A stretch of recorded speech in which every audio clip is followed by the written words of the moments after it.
귀한 찬양 감사합니다. 복된 주일, 오늘 2부 예배 올라오신 여러분 주님의 이름으로 환영하고 축복합니다. 우리 서로 인사하겠습니다. 이렇게 인사하겠습니다. 생일을 축하합니다. 생일을 축하합니다. 오늘은 우리 교회 생일입니다. 한 3주 만에 다시 사도행전으로 돌아왔습니다. 다시 붙드는 사도행전 오늘 27번째 시간, 우리가 꿈꾸는 교회라고 하는 제목으로 말씀을 드리고자 합니다. 오늘 본문을 위해서, 그리고 오래간만에 하기 때문에 전장에 대한 설명이 조금 필요합니다. 베드로의 사역이 시작되면서 베드로가 루다에서 8년 동안 중풍병으로 누워있던 애니아를 고치고, 요바에서 정말 헌신적으로 주님을 섬기던, 또 성도들을 섬기던 여제자 다비다가 죽었는데 그 여제자 다비다를 살렸습니다. 그 요바시에 있는 동안에 환상을 하나 보게 되는데, 보자기 환상이었습니다. 먹을 수 없다라고 했지만 하나님은 먹으라고 말씀하시죠. 그러나 그 환상이 깨어지는 순간, 이제 깨어났을 때에 이 가이사라에서 고넬료가 보낸 3명의 종들이 그 문 앞에 기다리고 있었습니다. 성령의 명령을 따라 아무 말을 하지 않고 자기의 동행자 6명을 데리고 총 10명이서 이 요바에서 가이사랴로 내려가게 되었습니다. 거기서 기다리고 있던 고넬료와 가족들, 친척들, 친구들, 그들과 이야기를 나눈 후에 그곳에서 말씀을 전합니다. 말씀의 제목은 화해의 복음이었습니다. 예수 그리스도께서 인간의 죄를 위해서 십자가에 못 박혀 죽으시고 장사한 지 사흘 만에 다시 부활하시고, 그 예수의 이름을 힘입어 죄사함을 얻는다는 설교를 하는 도중에, 설교가 마치기 전에 성령이 그들 가운데 임했고 방언이 터지면서 그들이 하나님께 영광을 올려드리는 것을 보게 되었습니다. 베드로의 고백에 의하면 과거에 우리가 마가의 다락방에서 성령을 받은 것과 똑같은 성령이 그들 가운데 임하더라, 이렇게 오늘 설명을 하고 있지요. 이것이 바로 지금 우리가 배웠던 9장과 10장의 요약입니다. 그런데 이제 이 베드로가 예루살렘 교회로 다시 돌아오게 되었는데 문제가 생겼습니다. 오늘 말씀 1절에서 4절을 좀 보시겠습니다. 유대에 있는 사도들과 형제들이 이방인들도 하나님의 말씀을 받았다 함을 들었더니, 베드로가 예루살렘에 올라갔을 때에 할례자들이 비난하여, 누가 비난했어요? 할례자들이 비난했어요. 왜냐하면 베드로가 무할례자의 이방인의 집에 들어가 함께 먹었다는 그 문제였습니다.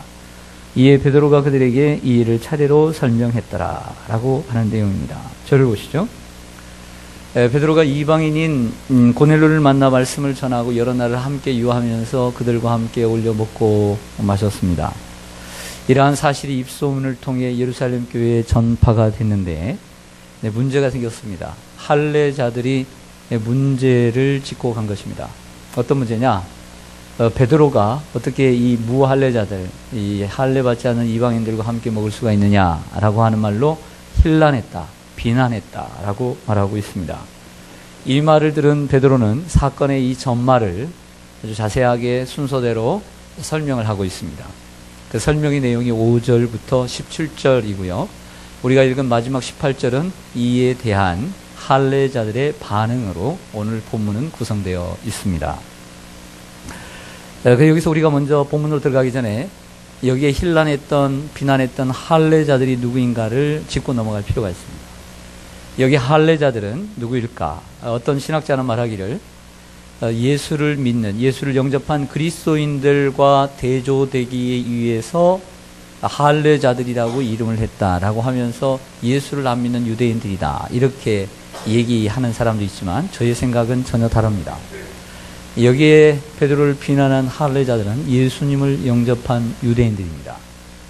그리고 당시에 예루살렘 교회는 이방인이 한 명도 없었습니다. 그리고 모두 유대인들로 구성된 사람들이었습니다. 그리고 그때 당시만 해도 이들은 생각하기를 이방인이, 로마인이 그리스도인이 되기 위해서는 유대교로 귀화해야 하고 우리가 지키는 율법을 따라 지키며 할례를 받아야 된다라고 이렇게 주장하고 있었던 것이죠. 당시만 해도 이방인들에 대한 유대인들의 혐오감은 대단했습니다. 좀 역사를 좀 제가 짚고 넘어갈 필요성을 갖게 됩니다. 이스라엘의 역사를 보면 먼저는 좀 더 한 100여 년 전으로 좀 거슬러 올라가야 됩니다. 이 헬라에, 즉 마케도니아에서 태어난 이 알렉산더라고 하는 젊은이가 큰 비전을 가지고 단순간에 몇 년 안에 이 세계, 이 지중해 연안을 다 장악해버립니다. 그가 세운 나라가 헬라 제국인데 30대 초반의 나이에 요절을 하고 맙니다. 나라의 기반을 다 다지기도 전에 이 나라가 위태위태하게 되자 이 4명의 부하의 장수들이 그 땅을 4등분해서 갖게 되죠. 그가 태어난 곳을 중심으로 마케도니아 지역에 하나, 그리고 터키인 소아시아, 그리고 시리아라고 하는 이 수리아 지역에 갖게 되는데, 이 수리아 지역에 생겨난 이러한 왕조를 셀류커스 왕조라고 얘기합니다. 그리고 지중해 아래쪽에 있는 아프리카 쪽에 있는 이 이집트, 그 이집트의 한 장수가 그것을 차지하게 되는데 거기를 프톨레미 혹은 톨레미 왕조라고 얘기합니다. 여기에 강력했던 왕은 이 셀류커스 왕조와 이 톨레미 왕조인데 이 둘 사이에 전쟁이 있게 됩니다. 그 셀류커스 왕조의 이 안티오코스 에피페네스 4세라고 하는 사람이 이 톨레미 왕조를 점령하러 왔는데 완전히 전패하고 돌아가게 됩니다. 실패하고 돌아가는 길이 얼마나 마음이 상했겠어요. 상하니까 그 중간에 이스라엘이 있거든요. 그래서 그 화풀이를 이스라엘에게 합니다. 이스라엘이 어떻게 하냐면 유대인들을 능멸하고 하나님의 성전에 들어가 돼지 피를 뿌려요. 돼지 피를 뿌리고 안식일을 금지시키게 하는, 그래서 이 종교 정책을 그렇게 쓰게 됩니다. 그런데 나이가 많고 늙은 제사장 마타디아스라고 하는 제사장이 5명의 아들이 있는데 이 5명의 아들과 이러한 종교 정책을 정말 반대하는 이러한 사람들이 모여서 우리가 일제시대도 그러잖아요. 일제시대 보면 배교자들이 있지 않습니까? 이완용 같은 이 배교자들과 그리고 에피파네스 4세가 보낸 사절단들을 다 목베어 죽여요. 그리고 산속으로 들어가서 이제 게릴라전을 시작하게 됩니다. 이 나이 많은 제사장 마타디아스가 죽지만 그 5명의 아들 가운데 셋째 아들의 이름이 유다인데 정확한 그의 이름은 유다 마카비입니다. 유다 마카비가 아주 용감하고 유능하고 과감했어요. 그래서 계속되는 게릴라전에서 승승장구하다가 마침내 주전 164년 그가 이끄는 유대인들은 시리아 군대와의 격전에서 시리아를 대패시키고 맙니다. 이것이 바로 그 유명한 마카비 전쟁이고 그리고 마카비 왕조의 시작입니다. 이러한 마카비 왕조가 그의 형제들과 함께 30년을 이어가요. 30년을 135년까지 이어가다가 그 5명의 형제들 가운데 유다의 형제인 시몬의 아들이 다시 그 바톤을 이어서 왕위를 이어가는데 그 왕조가 바로 하스모니안이라고 하는 왕조입니다. 그렇게 세월이 많이 흘러가지만 주전 63년에 이르러서 리더십이 없는 왕이 세워지면서 유대의 독립이 됐음에도 불구하고 100년 만에 그 모든 정권을 로마의 폼페이 장군의 정복으로 인해서 이스라엘은 로마 제국의 점령지가 되면서 그 정권을 로마의 식민지로 주게 됩니다. 그래서 이때부터 이스라엘은 로마의 식민지가 되고 63년 동안, 그리고 예수님이 오신 이후부터 예수님 당시, 그리고 지금 사도행전이 기록되고 있는 당시까지도 로마의 총독이 가이사랴에 주둔해서 로마를 다스리고 있었던 것이죠. 이러한 상황입니다. 그러다 보니까 제가 왜 이렇게 장황하게 유대 역사를 설명하느냐? 그들의 마음이 에스라와 느헤미야 당시까지만 해도 이방인들에 대해서 경계의 대상이었지만 이방인들이 현재 오늘 이 본문이 기록되고 있는 당시에는 이 이방인들과 로마 사람들에 대해서는 혐오감을 가지고 있었다. 예를 들어서 일제 36년 동안 고통받고 있던 이들에게 50년, 60년 내에 지금도 그러한 많은 50, 60년이 지났음에도 불구하고 그렇지만 1950년대, 60년대에 있어서 우리 한국인들에게 있어서 이 일본인들에 대한 정서가 어떻게 했느냐 이거죠. 그것을 생각하면 이해가 가시겠죠? 이러한 혐오감을 가지고 있는 사람들과 함께 며칠 동안 이 교회 지도자라고 하는 사람이 함께 먹고 마셨다니까 난리가 난 겁니다. 비난하기 시작한 거죠. 자, 여기까지만 생각하면 초대교회 예루살렘 교회가 참 속 좁고 그리고 수준이 낮은 별 볼 일 없는 교회처럼 보입니다. 하지만 이러한 비난에도 불구하고 베드로가 자세히 설명을 시작하고 베드로의 설명이 끝나자 그들이 반응하는 내용을 보면 역시 예루살렘 교회는 참으로 수준 높은 교회다. 참으로 주님이 기뻐하시는 교회다. 참으로 교회다운 교회라는 것을 깨닫게 될 것입니다. 할렐루야. 그래서 저는 오늘 교회다운 교회가 어떠한 교회인가? 예루살렘 교회를 중심으로 오늘 본문을 중심으로만 말씀을 전하고자 합니다. 예. 먼저는 화면을 보시면 말보다 말씀이 있는 교회입니다. 따라하겠습니다. 말보다 말씀이 있는 교회. 사람들이 얘기하죠. 교회를 다니는 사람이나 안 다니는 사람이나 다 하는 얘기. 교회는 뭐가 많다. 오, 이렇게 잘하세요? 말이 많다. 오, 이렇게 잘 알 정도로 교회는 뭐가 많다? 말이 많다. 오, 이렇게 잘 알아요? 네, 말이 많은 것입니다. 한 사람이 얘기하면 한 사람이 여기 나오자면 100사람이 얘기하면 100마디 말이 나오고 어떤 사건을 보는 관점에 따라서 똑같은 것이 아니라 다 각기 다르다는 것이죠. 말이 많은 것이 교회입니다. 그래서 교회가 힘들다는 얘기를 하고 있는 것이죠. 오늘 본문에도 보면 베드로가 이방인의 집에서 복음을 전하고 그들과 함께 어울려 먹었다는 이러한 사실 하나로 인해서 들려오는 소문이 통해서 얼마나 말이 커졌겠어요. 그래서 말은 바로 눈과 같아요. 눈을 굴리면 굴릴수록 눈은 커지는 것처럼 사람들의 말이 또 다른 사람에게 전해지고 또 다른 사람에게 전해지면 전해질수록 눈처럼 커지는 것입니다. 이게 말이라는 것이죠. 간혹 말을 이상하게 하는 사람들이 있습니다. 말을 할 때마다 부정적으로 하는 사람들이 있습니다. 말하는 것을 보면 선을 긋고 당짓는 것을 좋아하는 사람이 있습니다. 관계를 세우고 교회를 세우는데 말을 해야 되는데 관계를 파괴하고 교회를 파괴하는 말을 하는 사람이 있습니다. 그래서 우리가 말만 잘해도 교회는 부흥하게 되어 있습니다. 할렐루야. 말만 조심해도 교회는 부흥합니다. 잠언이라는 이 글에는 이 말에 대한 교훈이 가장 많은 것 같아요. 읽어봐도. 잠언 31장을 다 읽어봐도 말에 대한 교훈이 가장 많은 것 같은데 15장에 많은 말씀이 있는데 몇 구절만 한번 찾아봤습니다. 한번 같이 읽어보죠. 시작. 온순한 혀는 생명나무이지만 패역한 혀는 마음을 상하게 하느니라. 보세요. 말은 온순해야 합니다. 온순한 혀가 있을 때 생명나무입니다. 생명나무라 무엇입니까? 생명이 모아지는 것입니다. 생명이 그 그늘 아래서 쉼을 얻는 것이죠. 온순한 혀가 있을 때 사람들이 모이는 것입니다. 그런데 패역한 혀, 나쁜 혀는 사람들의 마음을 상하게 해서 뛰쳐나가고 싶게 만드는 것이죠. 교회에 등록하는 비율 가운데 가장 많은 것이 관계전도입니다. 아는 가족과 친구를 통해서 우리 교회 나와봐. 예수님 믿어봐. 너무너무 좋아. 그래서 사람 때문에 나왔어요. 사람 때문에 나온 게 제일 많아요. 퍼센티지가. 근데 나가는 교회를 나가는 사람들의 퍼센티지를 볼 때도 1등도 사람 때문에 나가요. 사람의 말 때문에 나가는 율이 제일 많더라는 거죠. 이게 현실이에요. 사람의 말 때문에 들어왔지만 사람의 말 때문에 나가는 경우가 제일 많더라는 것이죠. 잠언 15장 23절 말씀 같이 한번 읽어볼까요? 시작. 사람은 그 입의 대답으로 말미암아 기쁨을 얻나니 때에 맞는 말이 얼마나 아름다운고. 때에 맞는 말이 참 중요하다. 내가 언제 이 말을 해야 될 것인가? 중요하죠.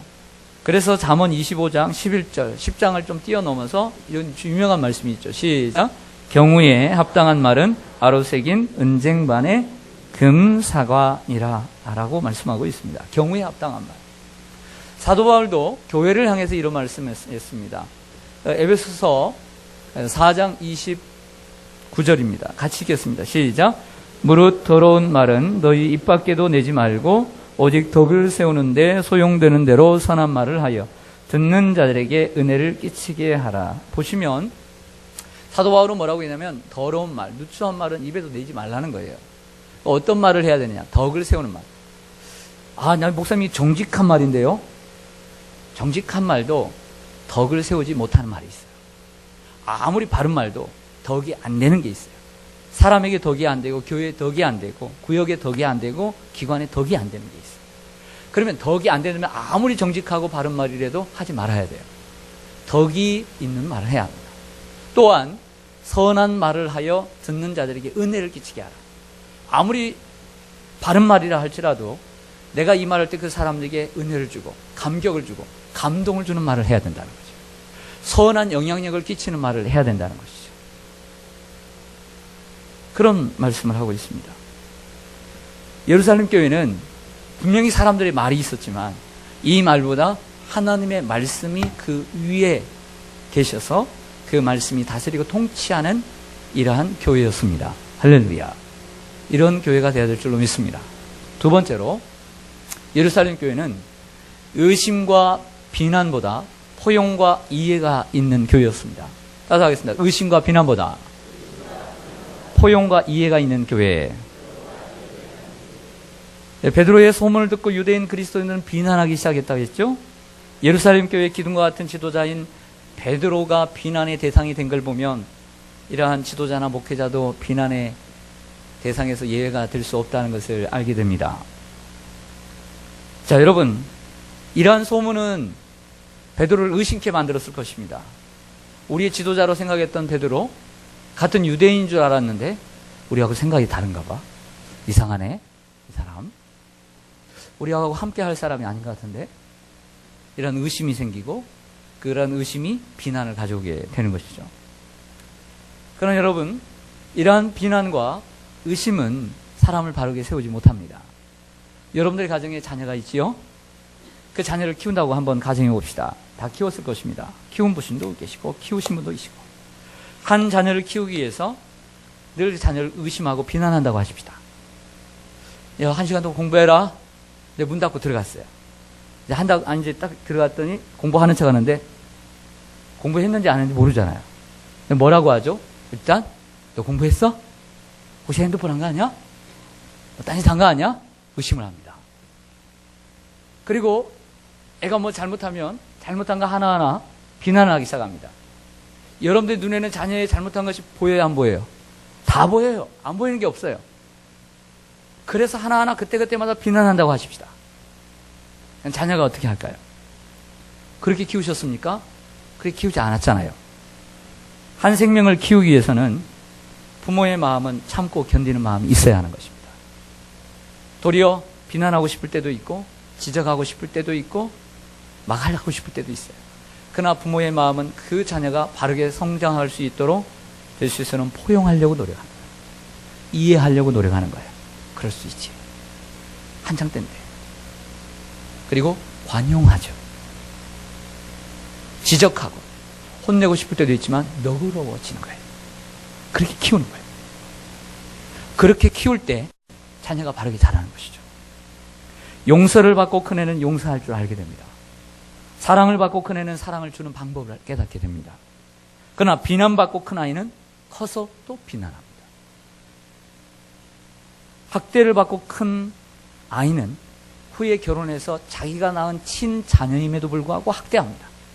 그래서 죽여서 오랫동안 두고 죽여서 안매장하는 것입니다. 왜 때린다고 하니까 그렇게 나도 자라서 참지 못하고 때렸다는 거예요. 예를 들어 집에 나무가 있습니다. 화분에 화초를 하나하나 봄이 되어서 샀습니다.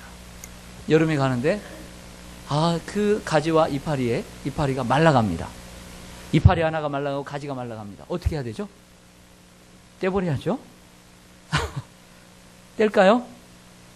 떼면 시원하겠지만 일단 살리고 봐야죠. 자신을 생각해야 되죠. 내가 물을 좀 덜 줬나 보다. 아니면 물을 너무 많이 줬나? 이 약이 좀 영양분이 필요하구나. 그래서 꽃가게에서 약을 사가지고 꽂아놓기도 하고 관심을 가져야죠. 그리고 그 나무의 생명에 지장이 없는 한 일단 살리고 봐야죠. 할렐루야. 교회도 그렇습니다. 성도들이나 학생들이 조그마한 것을 잘못하거나 실수했을 때 비난하기보다는 먼저 이해하고 포용하는 마음이 있어야 합니다. 그것을 참지 못하고 그 자리에서 바로 비난하고 지적하고 그러다 보면 의심하다 보면 교회와 신앙생활의 회의를 느끼고 교회를 떠나가게 되는 것입니다. 그러면 단순히 교회를 떠나가는 것으로 그만두는 것이 아니라 신앙이 있는 사람은 교회로 옮기지만 그렇지 않은 사람은 교회를 멀어지니까 당연히 하나님을 멀어지게 돼요. 하나님이 멀어지니까 믿음이 없고 세상 사람들과 또 똑같이 방황하게 되고 교회를 떠난 사람들은 교회를 조금 안다고 교회에 대한 비난의 농도를 더욱더 높이게 되는 거예요. 교회를 비난하는 사람은 교회를 아는 사람이 비난하게 되는 거예요. 그런데 반대로 내가 잘못하고 내가 실수했음에도 불구하고 교회 성도들이 이해하고 포용해주고 용서해주고 너그럽게 관용해주면 그때는 잘 모를 수 있어요. 그러나 세월이 흘러 5년, 10년, 20년이 흘러 이제 교회의 지도자의 자리에 딱 서게 되면 구역장이 되고 또 여러 가지 직분을 맡고 봉사를 하다 보면 이제 연약한 자들이 보이는 거예요. 아, 저렇게 실수를 하네? 어떻게 할까? 고민을 하죠. 그런데 그 실수하고 연약한 사람들의 모습 속에 과거의 몇십 년 전에 자기의 모습이 투영되게 되는 거예요. 아, 나도 저랬는데. 근데 그때 생각해 보니까 그때 그 구역장님은 나에게 뭐라고 하지 않았어요. 그 모습을 보니까 내가 얼마나 철이 없었는지, 신앙이 없었는지. 그런데도 기관장님은 나를 보듬어 주었고, 장로님은 그때 나를 이끌어 주었고, 그때 생각하면 날 몰라서 그렇게 사랑만 해줬을까? 생각해보면 그렇지 않아요. 부족한 나도 다 보이는데 그분은 나를 얼마나 다 보고 있었을까? 그럼에도 불구하고 이해하고 포용하고 참아주고 관용하고 너그럽게 나를 대해주셨다라고 하는 생각이 그때서 들게 되는 것이죠. 그렇게 되면 이러한 악순환이 아닌 선순환이 이루어지는 교회가 되는 거예요. 할렐루야. 그때 건강한 교회로 성장하게 되는 줄로 믿습니다. 이러한 교회가 선순환이 이루어지는 교회가 될 수 있도록 여러분들이 노력해 주시기를 바랍니다. 베드로의 소문을 들었을 때 비난하는 사람도 있었지만 같은 사도들은 비난하지 않았습니다. 이유가 있을 것이라고 생각하고 그만한 이유가 있겠지. 좀 더 이해하려고 노력했고 좀 더 포용성을 가지고 그들을 대하려고 노력했던 것이죠. 이러한 마음이 우리 가운데 필요할 줄로 믿습니다. 세 번째, 예루살렘 교회는 면박과 반박보다 설명과 설득이 있는 교회였습니다. 다시 하겠습니다. 면박과 반박보다 설명과 설득이 있는 교회. 자, 이 주제는 베드로의 입장에서 생각을 해보려고 해요. 자, 베드로. 9장과 10장에서 우리가 살펴본 베드로. 지금까지 놀았나요? 성가대 여러분, 지금까지 베드로가 놀고 왔어요? 아니죠. 루다에서 병 고치고, 요바에서 죽은 자를 살리고, 가만히 요바에 있었더니 꿈을 꿨는데 환상을 봤는데 웬 보자기에 나와서 그랬더니 고넬료가 자기를 부르고, 자기도 싫다고 그랬어요. 원래 어떻게 이방인들과 함께 가느냐, 싫다고 그랬지만 하나님이 명령을 해서 하나님의 말씀을 쫓아 순종한 것밖에 없어요. 요즘처럼 좋은 길에 고속도로에 자가용을 달린 것도 아니고 힘들게 수십 킬로씩을 걸어가면서 복음을 전하는 일에만 헌신하다가 왔어요. 그런데 베드로를 기다리고 있는 건 뭐예요? 뭐죠? 비난이었어요. 베드로를 기다린 것은 비난이었습니다. 베드로는 누구입니까? 잠시 교회를 떠나 있었지만 예수님의 젖동생, 친동생인 야고보와 함께 예루살렘 교회 기둥과 같은 지도자입니다. 수장입니다. 그러한 영향력과 지도력, 요즘 목사에 비하지 않는 절대 어떤 권위를 가지고 있는 지도자였습니다. 그 정도 되면 사람들에게 오해를 받고 비난을 받을 때에 충분히 지도자 입장에서 그 성도들에게 면박도 줄 수 있고 그리고 충분히 반박도 할 수 있는 자리와 위치에 있다고 저는 생각합니다. 그러나 베드로는 이러한 상황에서도 침착하게 그렇게 하지 않고 차분하게 차례대로 지난 시간들을 설명하고 설득하는 것을 보게 됩니다. 지도자의 참 성숙한 모습을 발견하게 됩니다. 여러분, 우리 같으면 어떻게 할까요? 여러분 같으면 어떻게 하겠습니까? 누가 여러분들 이유 없이 험담해서 여러분들을 비난한다면 그 비난을 받고 침착하게 설명할 수 있겠습니까? 아니면 그 비난을 받고 공격을 받으면 먼저는 자존심에 상처를 입을 것이고 그리고 가만히 있지 않을 사람이 많을 것입니다. 도리어 그 사람에게 면박을 주거나 그 한 말에 대해 증거를 대라고 그러면서 반박하게 될 것입니다. 이게 보통 사람들의 모습입니다. 이러한 상황이 닥칠 때 우리는 어떻게 할까요? 우리는 어떻게 해야 될까요? 마음이 상해도 침착하게 그 오해에 대해서 설명할 필요가 있습니다. 차분하게 설명을 하고 그리고 설득할 필요가 있는 것입니다. 설명과 설득에도 믿지 않으면 어쩔 수 없습니다. 그럼 더 이상 설명하지 마십시오. 속는 것이 낫습니다. 오해받는 것이 더 낫습니다. 왜? 하나님이 아시니까. 하나님이 갚으시니까. 걱정할 필요가 없는 것입니다. 사울왕을 보십시오. 사울왕이 다윗 왕과의 사이에서 다윗이 골리앗을 죽이자 사람들이 다윗은 만만이요 사울은 천천이다. 사울은 천천이요 다윗은 만만. 그러니까 속 좁은 이 장인어른이 왕이 속 좁은 자존심이 상했어요.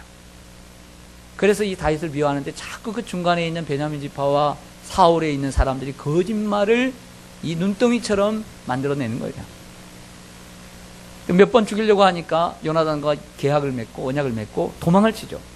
광야로 도망을 쳤음에도 불구하고 계속해서 사람들은 이간질을 합니다. 거짓말을 하고 오해를 불러일으킵니다. 다윗이 어떻게 했죠? 아무 말 하지 않았습니다.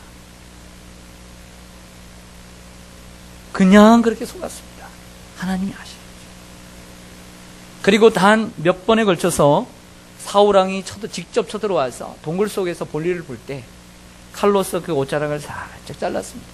그리고 멈칫않게 갈 때 내 아버지요 내 아버지요 어찌하여 나를 죽이십니까?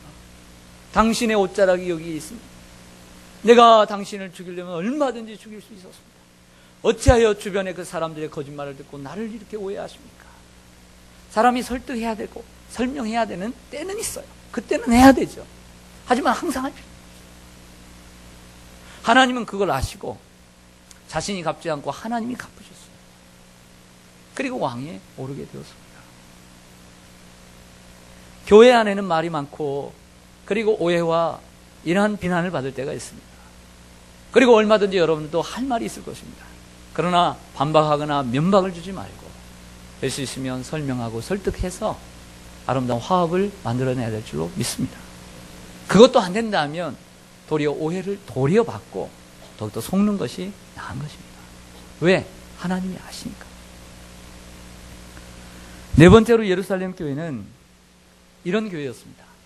아집과 고집보다 수긍과 순종이 있는 교회였다. 따라서 하겠습니다. 아집과 고집보다 수긍과 순종이 있는 교회. 자, 이번에는 이 할례파들을 생각하고 주제를 정했습니다. 할례파들의 입장에서 한번 생각해 보겠습니다. 당시까지만 해도 예루살렘 교회 구성원은 모두 유대인들이었습니다. 그들은 좀 전에 말씀드린 것처럼 이방인과 로마인들을 혐오의 대상으로 생각했죠. 그러나 베드로의 차분한 설명을 들었습니다. 베드로의 차분한 설명을 다 듣고 난 다음에 그들이 어떻게 반응했는지 아세요? 그 말에 수긍을 했어요. 그리고 하나님의 말씀에 순종을 했어요. 분명히 그들에게는 자기만의 신념이 있습니다. 자기만의 생각이 있습니다. 오래전 조상들로부터 내려온 전통이 있고 그리고 자기의 삶의 경륜이 있습니다. 나름대로의 신념과 철학이 있습니다. 그러나 그들이 하나님의 말씀, 지도자의 그 설득을 통해 자신이 가지고 있는 아집과 고집을 내려놓고 도리어 수긍하고 순종하는 자리로 나아갔다는 것이죠. 17절과 18절을 보시죠. 제가 17절을 읽겠습니다. 여러분도 18절을 읽고요. 그런즉 하나님이 우리가 주 예수 그리스도를 믿을 때에 주신 것과 같은 선물, 성령이죠. 그들에게도 주셨으니 내가 누구이기에 하나님을 능히 맡겠느냐 하더라.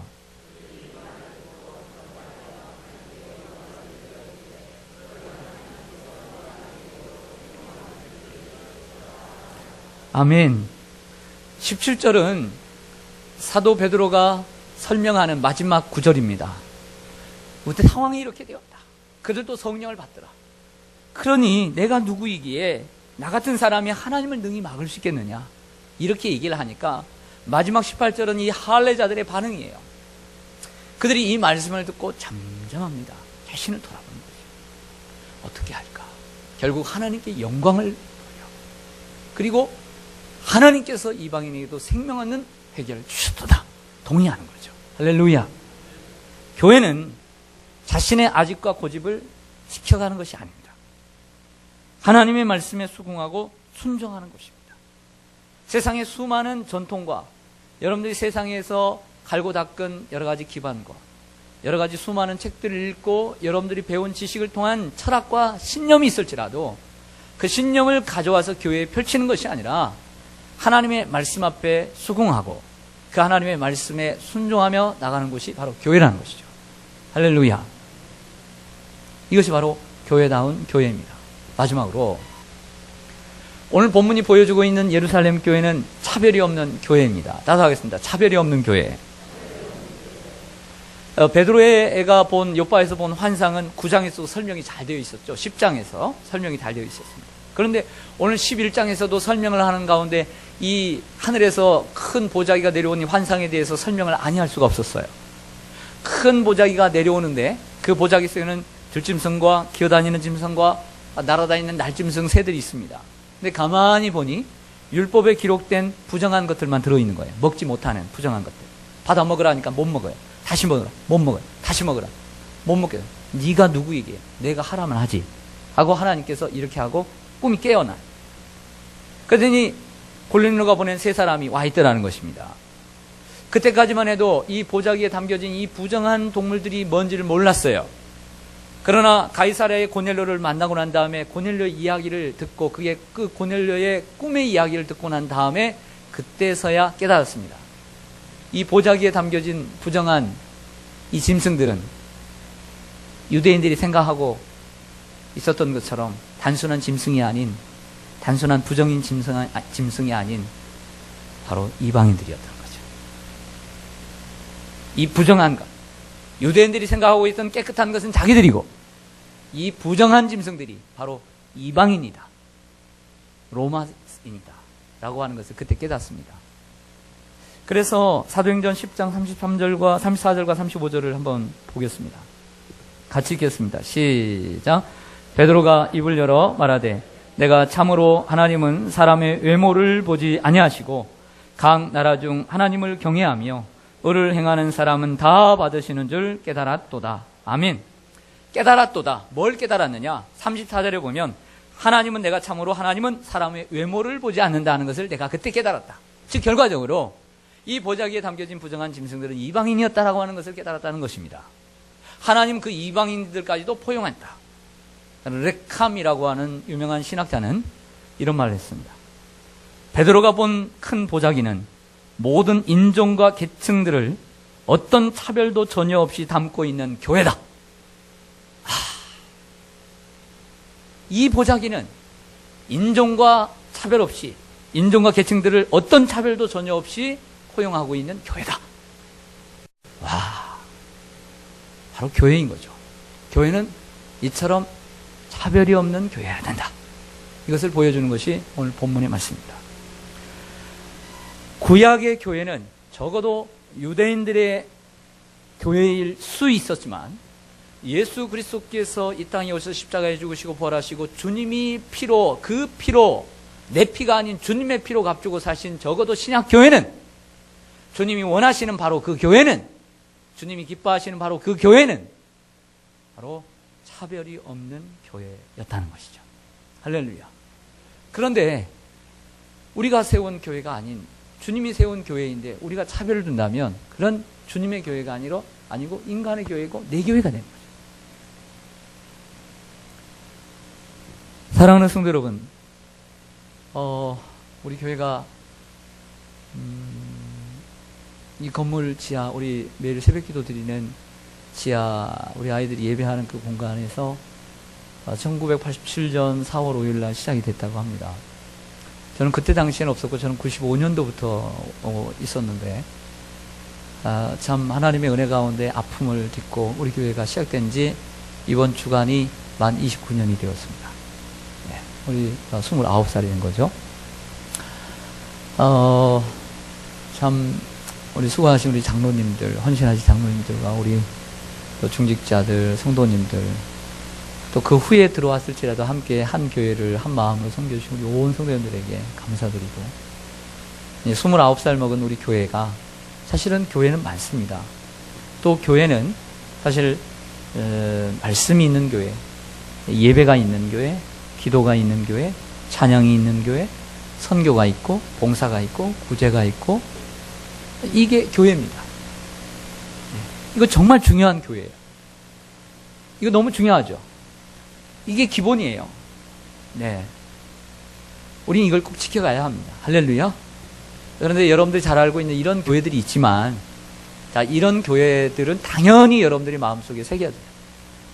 그렇지만 이제 29살이 되어 이제 30살을 내다보고 있는 우리 교회가 좀 더 성숙한 모습으로 나아갈 수 있기를 바라는 마음으로, 오늘 본문 텍스트만을 중심으로 좀 더 성숙한 30살의 나이를 바라보고 있는 이때에 좀 더 우리가 이런 교회를 지향해야 될 줄로 믿습니다. 그럴 때 우리가 주님이 기뻐하시는 교회로 살아가게 되고, 또 주님이 세우신 교회다운 교회로 또 성장하고 부흥해 갈 줄로 믿습니다. 이런 교회가 되도록 힘써 노력하는 우리가 되기를 간절히 소망합니다. 우리 잠시 기도하겠습니다.